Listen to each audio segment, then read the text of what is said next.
proceed, Your Honor? Please. May it please the Court, Virginia Best on behalf of the appellant, Ms. Coronado. If I could reserve 3 minutes. Thank you.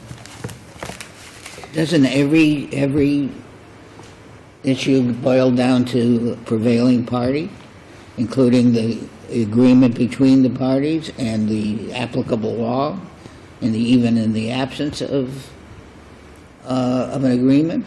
It's all who is the prevailing party, and if there is no prevailing party, there is no attorney's fee. I agree that that is true, Your Honor, except if in the agreement it says prevailing party. It couches it in terms of the party that is seeking to enforce the marital settlement agreement, and if they... It's a prevailing party in the litigation, isn't it? Well, we are the prevailing party.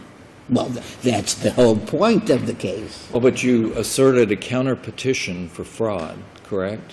And you did not prevail on that.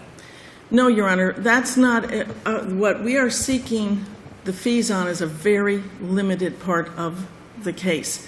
What happened in... Well, I Isn't the law understand is that you can't do that? You would like to sever out the counter-petition, in other words, but petition for modification is brought, you file a counter-petition, and you are not successful in that counter-petition. I think we should start by congratulating you on mediating a bunch of the issues and getting the primary substantive issues out of the way, but when we start to address the attorney's fees, we have to look at the claims and how they were resolved.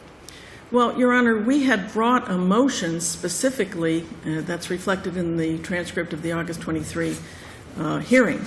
And in that hearing, which was quite lengthy, what was addressed was the child support arrearages, which were not paid.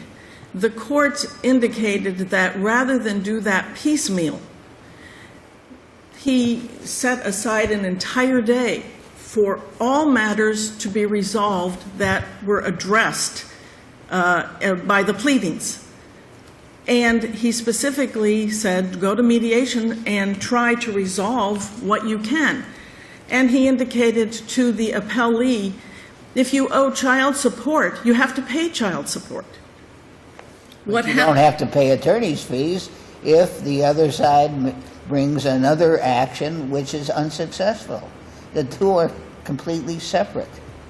Well, Your Honor, all of the prevailing, there are many cases, as we know, on this subject, and many say that you can't separate one from the other. If in the entire litigation, I think all these cases say, you can't say that either party succeeded, there's no attorney's fees. Your Honor, I disagree with that analysis to this extent, respectfully. You disagree with that analysis of the law? No, sir. I understand the analysis that the court is saying, but what I'm trying to say that in the facts of this specific case... You are trying to say that we disregard what I was trying to say was the law. No, Your Honor, I'm not saying to disregard it. I'm saying that that wasn't at issue. What I'm saying is what was asked of Did you win everything in the case? You lost the counterclaim, didn't you? We didn't win or... Did you lose? We compromised Did you prevail that on the mediation. counterclaim? I don't think it reached that point. That's what I'm trying to... Let's say that we do reach the point. Did you prevail on the counterclaim? Well, we never proceeded on the counterclaim. Right, but the counter-petition was an attack on the marital settlement agreement itself, correct? It was, You wanted Your to Honor. unwind it. So it follows that you did not prevail on that effort. That effort is connected to the marital settlement agreement. And so the prevailing party award on these two, why shouldn't they be viewed as what they were, a petition and a counter-petition? Because at the mediation, it was specifically reserved at... Well, you carved out that issue. Yes, You we left did, Your it- Honor. You left it open. And, Exactly. you know, that, Because what we were saying is specifically the portion of the case that we sought fees for was for having to bring a motion to compel payment of child support, which was reduced by the appellee arbitrarily without a prior court order. And they might have sought fees for your unsuccessful action to vitiate, to nullify the marital settlement agreement.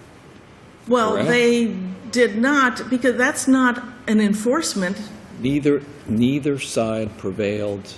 Well, I see where Your Honors are going. But I'm simply going to make the argument, I pretty much... You have made the argument. All right, Your Honor.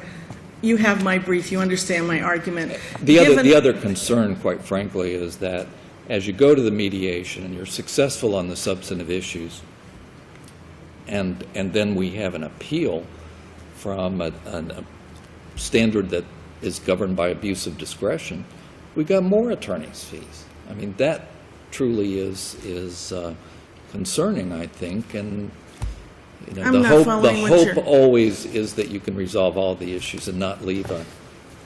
I agree, Your Honor. The hope is that. But at the hearing that we had before the trial court, the hearing at that point in time, if I may, Your Honor, just to be clear, before going You're to the... eminently clear. You're the, you know, it's like written on the back of the courtroom. We've got you. We'll give you a couple of minutes for rebuttal. Well, if it's needed, Your Honor. Good morning, Your Honors. May it please the Court. Dorothy Easley on behalf of Mr. Castillo, Jorge Castillo. I think the Court understands our position, and we would rest on the answer brief and on our motions. However, I would be happy to answer any questions the Court may have regarding any ambiguities at all in the record. Then we rest on our briefs, Your Honor. We respectfully submit that the Court below was entirely correct, and the judgment should be affirmed. Thank you. Thanks to both of you. Thank you, Your Honor.